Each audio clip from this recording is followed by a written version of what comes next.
شروع اللہ کے وبرکت نام سے جس نے اس دنیا کو ہمارے لیے مسخر فرمایا۔ درود بر آقا نامدار حضرت محمد مصطفیٰ صلی اللہ علیہ وآلہ وسلم اور ان کی آل پر۔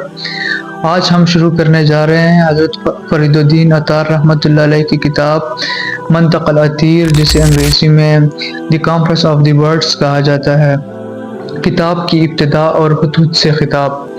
اے ہوا کے ہدہد شاباش، حقیقت میں تو ہر جگہ قاصد کا کام دیتا ہے۔ اے ہدہد، تو نے سبا شہر کا نام جہاں بلقیس حضرت سلیمان کی زوجہ رہتی تھی تک کی سیر کی ہے۔ حضرت سلیمان علیہ السلام کا پیغام بلقیس تک ہدہد لے کر گیا تھا، اور تو نے حضرت سلیمان کے پرندوں کی زبان میں خوب اچھی طرح گفتگو کی ہے۔ تجھے سلیمان علیہ السلام کا راز معلوم ہے، اور اسی فخر کی وجہ سے تجھے تاج ملا ہے۔ شیطان کو قید خانہ میں بند رکھ کر تاکہ تو سلیمان علیہ السلام کی طرح رازدار رہے۔ جس وقت کہ تو شیطان کو قید کر کے لے گیا، اس وقت حضرت سلیمان علیہ السلام کے ہمراہ بارگاہ عزی میں جا سکے گا۔ موسیچہ سے خطاب۔ واہ واہ اے چھوٹی سی چڑیا، جو حضرت موسیٰ علیہ السلام کی سی ہے، تو خدا کی معرفت میں وہ چار موسیقی کی تانیں اڑا۔ موسیقار ایک جانور جو بہت اچھا گاتا ہے، اسی سے لفظ موسیقی نکلا ہے۔ تو نے اپنی ہستی سے لوگوں کو موسیقی جاننے والا بنا دیا، اور لوگ موسیقار کی موسیقی کو سمجھنے لگے۔ موسیٰ علیہ السلام کی طرح سے دور سے آگ دکھائی دی، بے شک کوہ طور پر موسیچہ ہی تھا۔ حضرت موسیٰ علیہ السلام نے رات کو کوہ طور کی چوٹی پر آگ دیکھی، جاننے پر معلوم ہوا کہ نور خدا ہے۔ تو بھی فرعون کے پاس سے بھاگ کے آئی، تو بھی میقات پر اور کوہ طور کا پرندہ بن جا۔ میقات وہ مقام ہے جہاں حج کا احرام بنتا ہے۔ بس یہ کلام کا جوش بہت بڑھ گیا۔ اے بے عقل، کچھ سمجھ اور اپنے کانوں سے سن۔ طوطے سے خطاب۔ طوبیٰ بہشت کے ایک درخت کا نام ہے۔ اے طوبیٰ پر بیٹھنے والے طوطے، شاباش، تو نے بہشت کا زیور اور سرخ رنگ کا طوق پہنا۔ طوق سے مراد طوطے کی کنٹھ سے ہے۔ جبکہ حضرت ابراہیم علیہ السلام خلیل اللہ، آپ کا خطاب ہے، نے نمرود کے ہاتھ سے رہائی پائی تو آگ میں نہایت اطمینان سے بیٹھ گئے۔ حضرت ابراہیم علیہ السلام کو نمرود نے آگ میں ڈلوا دیا تو نمرود کا سر قلم کر دے، کاٹ ڈال، اور حضرت ابراہیم علیہ السلام کی طرح آگ میں قدم رکھ۔ جبکہ تو نمرود کی وحشت اور عذاب سے رہا ہو گیا تو زیور پہن۔ اب تجھے اس آگ کے طوق سے کیا ڈر؟ آگ کا طوق تو دوزخ ہی میں ملے گا، اور یہ زیور طوطے کا کنٹھ صرف بہشت والوں اور سخاوت کرنے والوں کے لیے مخصوص ہے۔ چکور سے خطاب۔ واہ واہ اے خرامہ خرامہ چلنے والی چکور، تو خوشی خوشی خدا کی معرفت کے پہاڑ پر ٹہل رہی ہے۔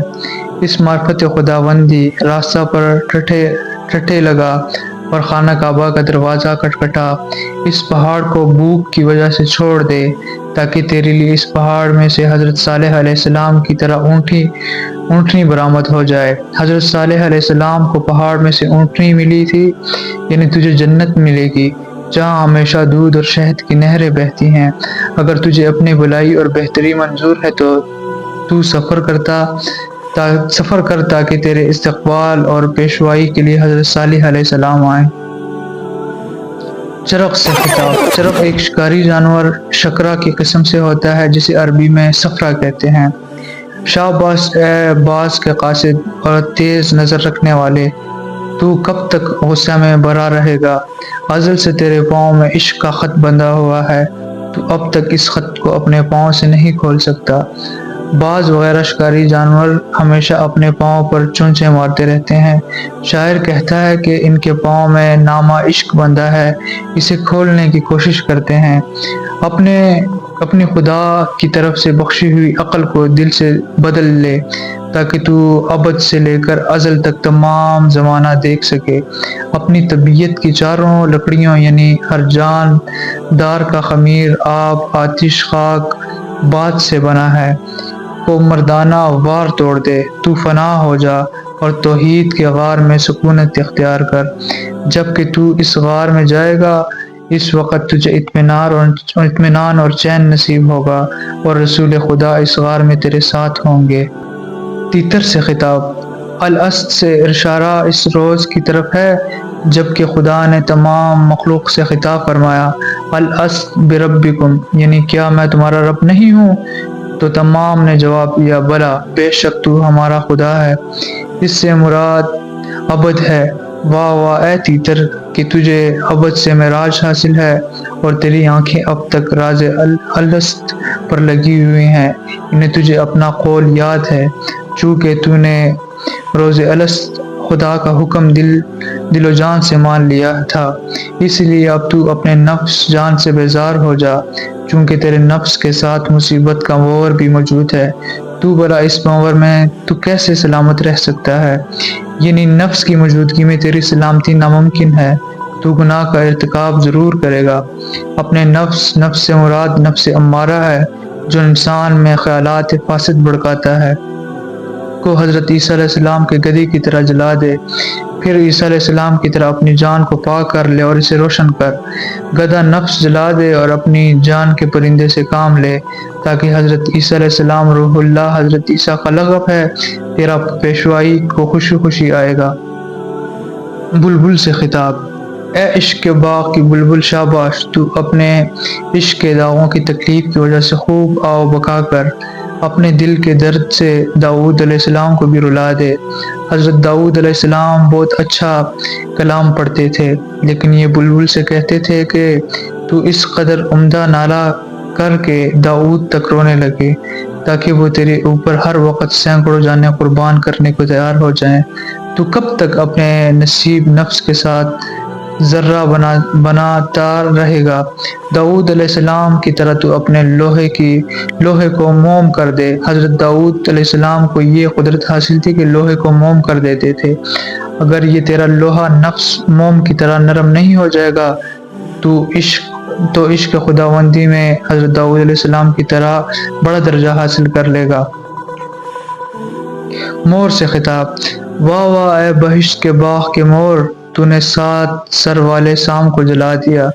روایت ہے کہ بہشت میں حضرت آدم علیہ السلام کو ورغلانے کے لیے شیطان نے سام کی صورت اختیار کی اور مور چونکہ سام کھاتا ہے اس لیے سام کو زخمی کر کے بہشت میں لے گیا، حالانکہ یہ سام شیطان تھا۔ اسے پاداش میں مور کو بہشت سے نکالا گیا کہ جس کا اشارہ دوسرے شعر میں ہے، تیرے خون میں سام کی اس دوستی کا اثر آج تک موجود ہے اور تجھے بہشت سے باہر نکال دیا۔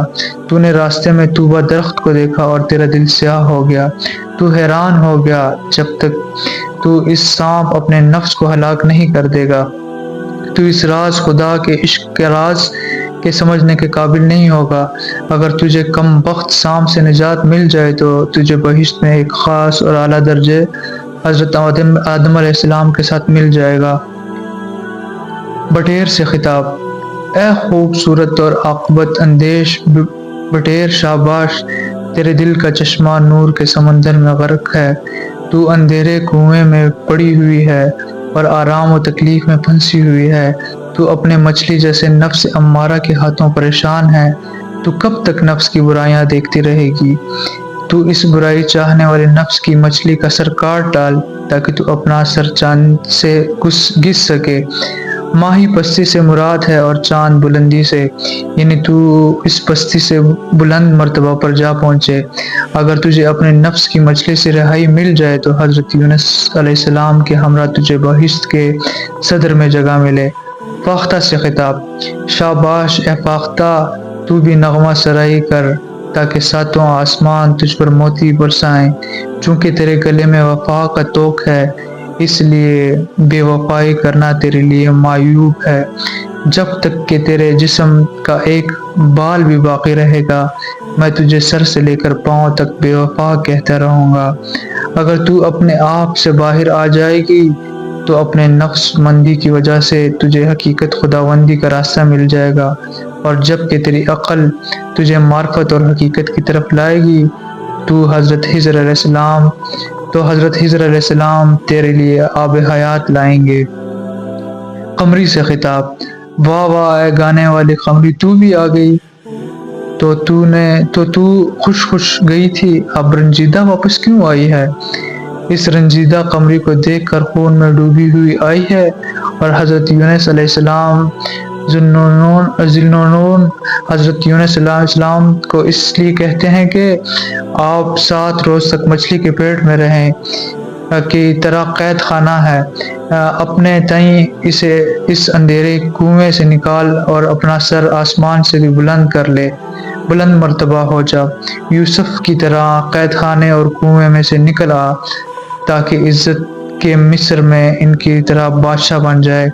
حضرت یوسف علیہ السلام پہلے 4 کنعان میں رہے، پھر مصر میں قید رہے اور آخر کار مصر کے بادشاہ بن گئے۔ اس طرح شاعر قمری سے کہتا ہے کہ تو ان حوادثات اور مشکلوں کو برداشت کر، پھر تجھے بھی حضرت یوسف علیہ السلام کا سا رتبہ مل جائے گا۔ اگر تو اس طرح ملک کو فتح کر لے گی، اپنے نفس سرکش کو دبا لے گی، تو حضرت یوسف علیہ السلام تیری رہنمائی کرنے کے لیے آئیں گے۔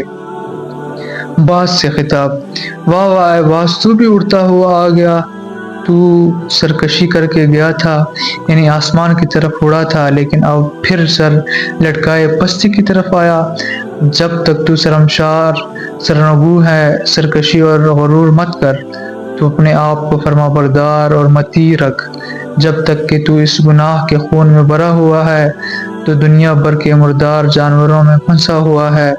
بعض جانوروں کو ہلاک کرتا ہے، اس کی طرف اشارہ ہے۔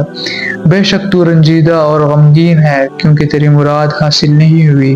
تو دنیا اور عاقبت کے جھگڑوں سے آزاد ہو جا، پھر تو سر سے ٹوپی اتار کر رکھ کر دیکھ، تو حقیقت خداوندی معلوم ہوگی۔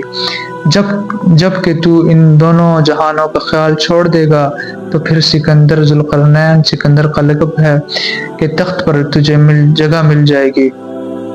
مرغ زریں سے خطاب: مرغ زریں ایک پرندہ ہے جو تیتر اور کسی قدر مور سے مشابہ ہوتا ہے۔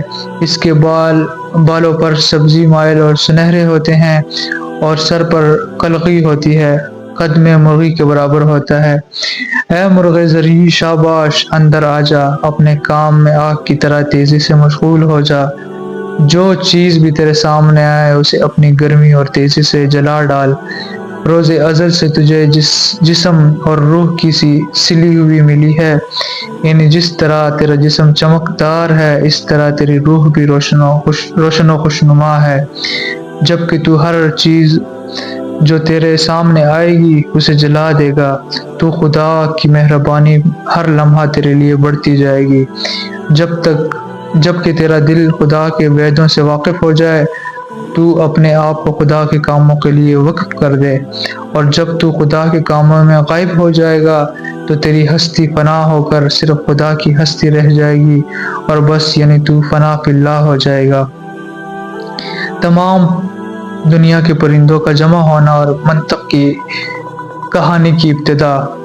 تمام دنیا کے پرندے ایک جگہ جمع ہو جائے، تمام پرندے خواہ ظاہر تھے یا غائب، سب جمع ہوئے۔ سب نے مل کر کہا، اس وقت دنیا میں کوئی شہر بھی بادشاہ سے خالی نہیں ہے، یعنی ہر شہر کا ایک بادشاہ ہوتا ہے۔ چونکہ ہمارے ملک میں کوئی بادشاہ نہیں ہے، اس سے زیادہ عرصہ ہم بغیر بادشاہ کے نہیں رہ سکتے۔ ہمیں چاہیے کہ ایک دوسرے کے ساتھ مل کر بادشاہ کی تلاش کریں، کیونکہ وہ ملک کہ جس میں بادشاہ نہیں ہوتا، اس کی فوج میں کوئی انتظام و تربیت نہیں ہوتی۔ اس لیے تمام جمع ہو گئے اور بادشاہ کی تلاش شروع کرنے لگ گئے۔ اگلی ویڈیو تک کے لیے اللہ حافظ۔ یہ ہماری پہلی قسط تھی، پارٹ 1۔